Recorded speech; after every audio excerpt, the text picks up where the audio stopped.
Chères Lyonnaises, chers Lyonnais, pour ce premier conseil municipal de 2024, je tiens à vous adresser à toutes et tous, au nom de l'ensemble des élus de Lyon en commun, nos meilleurs vœux pour l'année à venir. Des vœux de santé et de réussite bien sûr, mais surtout, et c'est là peut-être le plus important, des vœux de réussite dans les projets que nous avons à mener ensemble au service de notre ville, de ses habitantes et de ses habitants. Nous sommes heureux d'appartenir à une majorité de gauche qui a placé l'urgence écologique et l'urgence sociale au centre de son action politique. Et je suis encore plus fier d'être coprésident d'un groupe politique qui ne dissocie jamais les deux, plaçant toujours l'humain, compris dans son environnement, au cœur de ses préoccupations. Ensemble, nous avons concrétisé de réelles avancées en matière de droit et d'égalité, sujets qui nous sont chers, comme vous le savez, et pour lesquels nous sentons bien que nous allons devoir redoubler d'efforts jusqu'à la fin du mandat, dans un contexte national et international particulièrement inquiétant. Nous le savons bien, il n'y aura pas de lutte efficace contre le réchauffement climatique tant qu'une véritable justice sociale ne permettra pas aux plus fragiles de se saisir de ces questions. Nous devons impérativement mener de front ces deux combats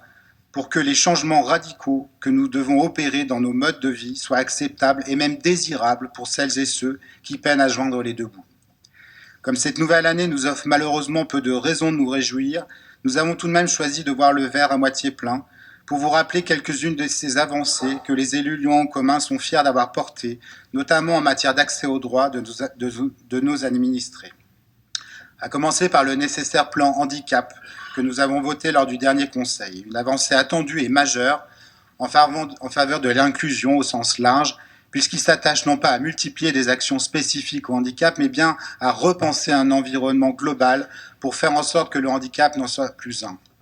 Le jour où tous les bâtiments de la ville seront enfin accessibles aux personnes à mobilité réduite, considérera-t-on toujours que se déplacer en fauteuil est un handicap ? Nous savons aujourd'hui que nous n'y arriverons pas avant la fin du mandat, étant donné le retard accumulé depuis des décennies, ni même peut-être du prochain, mais la dynamique est lancée et désormais bien lancée. Les personnes âgées que je connais bien n'en seront pas moins satisfaites, car tous ces aménagements leur seront bien sûr utiles, tout comme ils seront utiles à l'ensemble des Lyonnaises et des Lyonnais. Car c'est bien ça la véritable inclusion à laquelle nous travaillons, une ville pour toutes et tous. Faire de notre ville un endroit où, quelle que soit sa condition, son âge, son origine, son genre, son orientation sexuelle, chaque individu puisse pleinement exercer ses droits sans discrimination. C'est un des combats forts que nous avons à mener et cela concerne bien sûr aussi les enfants, citoyens à part entière d'une ville que nous contribuons à rendre plus agréable, plus sécurisée et plus facile à vivre grâce notamment aux 90 rues des enfants qui ont fleuri dans tous nos arrondissements. Loin d'être anecdotiques, ces aménagements traduisent une transformation profonde de notre espace public. Les conseils des aînés ou les spots seniors que nous avons mis en place contribuent également à rendre du pouvoir d'agir aux plus 65 ans et surtout à rapprocher le service public des populations qui s'en éloignent petit à petit, l'âge avançant.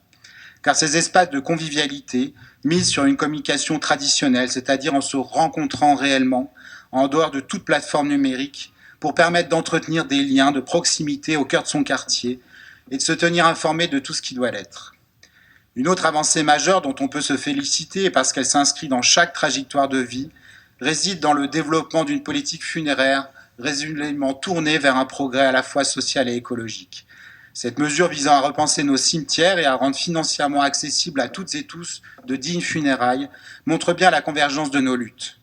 Nous veillons d'une part à ce que la mort ne soit pas un vecteur supplémentaire d'inégalité sociale, tout en entamant une profonde réflexion sur la dimension espace naturel que nous pourrions favoriser dans ces lieux de mémoire et de recueillement.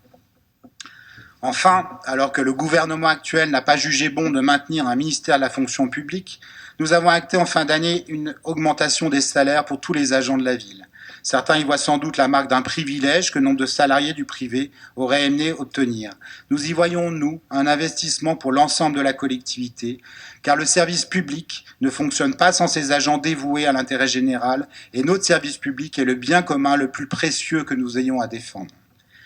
C'est ce qui nous permet de faire société. Alors que nous assistons à un dangereux virage à droite du gouvernement qui remet en cause les valeurs fondamentales d'humanité, de solidarité et d'entraide sur lesquelles repose notre démocratie, nous sommes aujourd'hui inquiets.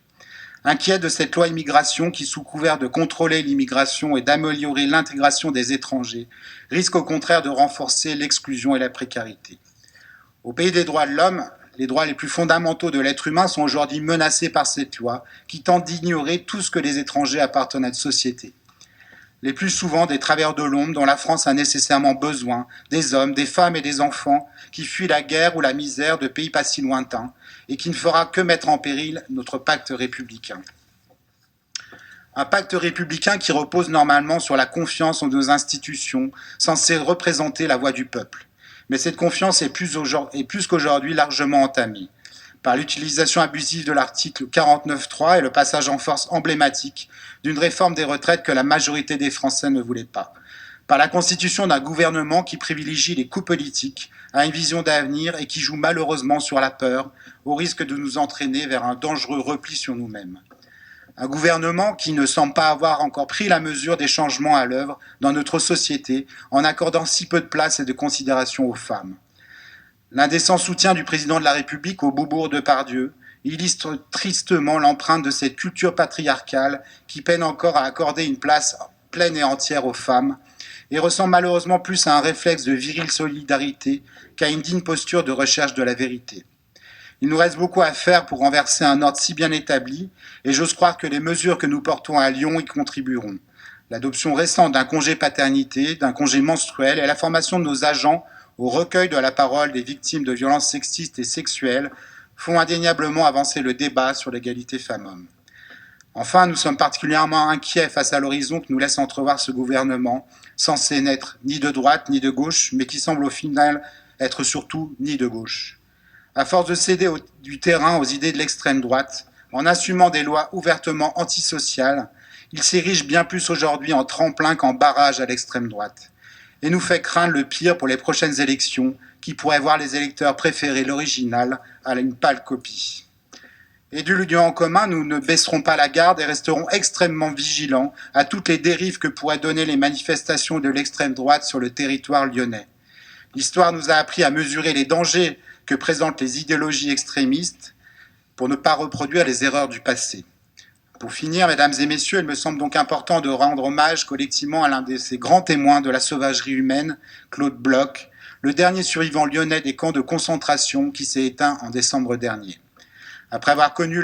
l'enfer d'Auschwitz et l'impensable cruauté des nazis, il n'a eu de cesse pendant plus de 30 ans de raconter, d'aller vers les jeunes pour témoigner de l'horreur dont l'homme est capable, non pas pour attiser la haine et la vengeance, mais pour lutter inlassablement contre les fléaux qui gangrènent notre monde, l'antisémitisme, le racisme et plus largement la simple peur de l'autre. Alors qu'en 2024, nous fêterons le 80e anniversaire du débarquement, n'oublions pas qu'au-delà de la peur et de la barbarie, existe en chacun de nous une force de résistance, et que l'humanité, si elle est capable du pire, est aussi capable des plus grands sacrifices pour défendre la paix et la liberté. Alors surtout résistons à la tentation du pire et cultivons le sens de notre engagement pour une société solidaire et humaniste. Alors monsieur le maire, chers collègues, 2024 sera ce que nous en ferons.